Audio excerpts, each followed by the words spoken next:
Yo le pido al grupo del capitalismo revolucionario que está arriba, por favor, silencio.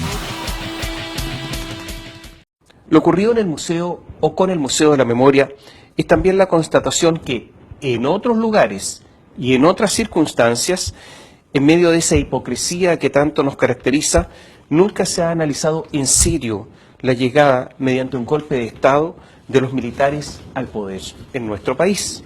La razón es posiblemente la cobardía de no ser políticamente incorrecto y de la falta de cierta rigurosidad histórica diluida por la ideología imperante.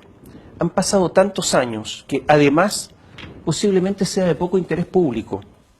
Digamos algunas cosas, desordenadamente, que son elementos a considerar.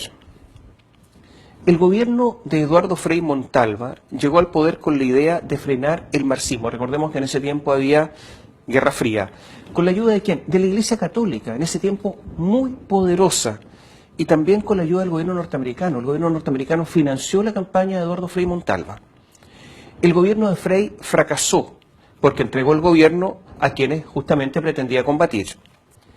El gobierno de Frei realizó una reforma agraria, posiblemente necesaria, para que hubiese menos concentración de la propiedad agrícola y por lo tanto más propietarios. Pero lo hizo robando, y la palabra que uso es la correcta, robando los predios, porque se apropió de ellos sin pagarlos. Y aquí son responsables Eduardo Frei, Patricio Aylwin, entre otros. Y naturalmente que eso provocó rabia infinita al verse despojado muchas personas, como le produciría a cualquiera de ustedes si es despojado de algo. Y además la reforma de Frei no hizo ningún propietario, creó los asentamientos campesinos.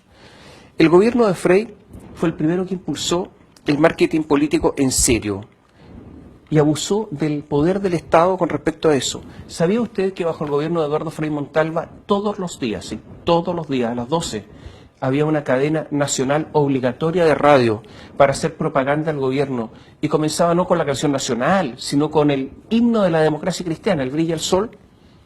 Todo eso fue destruyendo también la democracia.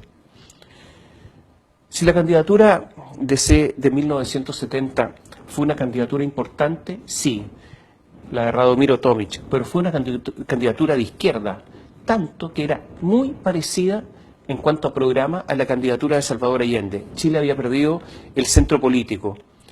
Y recordemos que la ADC es especialista en tropezar varias veces con la misma piedra. Salvador Allende, que en un comienzo era una especie de socialdemócrata, se radicalizó con el flujo de la revolución cubana, la revolución castrista. Le empezaron a gustar las armas, a disparar los fines de semana, a tener guardias armados profesionales y personales. Y lo mismo ocurrió con el Partido Socialista. En el famoso Congreso de Chillán de 1967, el Partido Socialista dice que no cree en la democracia. Y las palabras son muy importantes, sino que lo diga el defenestrado ministro de las Culturas, el recién defenestrado. ¿Qué dijo en 1967 el Partido Socialista? Dijo textual: el Partido Socialista como organización marxista-leninista plantea la toma del poder como objetivo estratégico a cumplir por esta generación para instaurar un Estado revolucionario que libere a Chile de la independencia, de la dependencia y el retraso económico y cultural. Y dice: la violencia revolucionaria es inevitable y legítima. Resulta necesariamente de carácter represivo y armado del Estado de clase. Las formas pacíficas o legales de lucha, reivindicativas, ideológicas, electorales, no conducen por sí mismos al poder. Bueno, resulta que este partido, 3 años después del Congreso de Chillán, era gobierno. Y naturalmente que estas palabras son importantes. Es posible sostener que el gobierno de Allende infringió normas de convivencia democrática, sí. Además de una frivolidad, la de Allende, ocultada por su valiente jornada del 11 de septiembre de 1973, ese día Allende fue muy valiente, su vocación por grupos armados es inaceptable, porque además, evidentemente, que eso hace discutible su vocación democrática. Bajo su gobierno no se cumplían los fallos judiciales. Los decretos rechazados por la Contraloría por ser ilegales se convertían en norma obligatoria a través de decretos de insistencia, que debiendo haber sido la excepción se convirtieron en la regla. y las industrias y las empresas eran tomadas por militantes del régimen apoyadas por un antiguo decreto olvidado, dictado además por una efímera dictadura y que era aplicado además en forma deshonesta, todo esto apañado por un prestigioso jurista, don Eduardo Novoa Monreal. Esto provocó odio, evidentemente. ¿Odio de los propietarios? Sí, evidentemente. Esta invocación torcida de una ley espuria. Porque si de letra chica se trata, ahí sí que hay un ejemplo grande en la historia política chilena de la letra chica. Bajo la Unidad Popular había gente que se tomaba antejardines de casas de clase media con el apoyo de la autoridad, porque la autoridad nunca reaccionó frente a esas tomas increíbles. ¿Politizó Allende las Fuerzas Armadas? Sí. O sea, ni más ni menos contribuyó a que las Fuerzas Armadas les gustara el poder.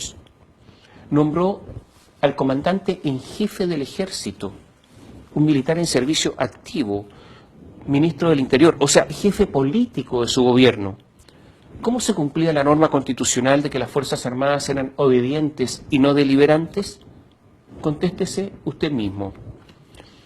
¿Hubo amenazas de dirigentes de la Unidad Popular de alterar el orden democrático en su favor? Sí, y muchas.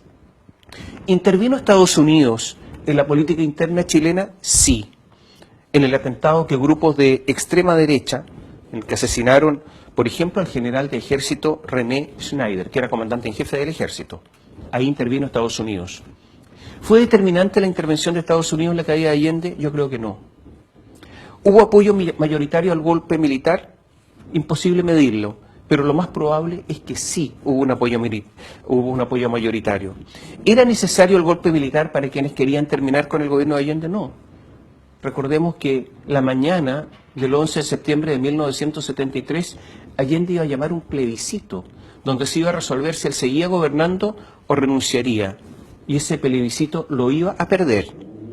¿La izquierda ha hecho una autocrítica en serio sobre lo ocurrido? No, para nada. De hecho, reacciona violentamente cuando alguien osa criticar, aunque sea débilmente, a Salvador Allende. A las pocas horas del golpe militar, personal del ejército comenzó a torturar, porque les enseñaban en las academias militares a torturar. ¿Alguien se ha preguntado por qué en democracia teníamos un ejército de potenciales torturadores profesionales? ¿Y por qué ocurrió eso? No, nadie se ha atrevido a preguntárselo. Todo lo dicho, incompleto y en forma desordenada, es verdad. Yo le pido al grupo del capitalismo revolucionario que está arriba, por favor, silencio.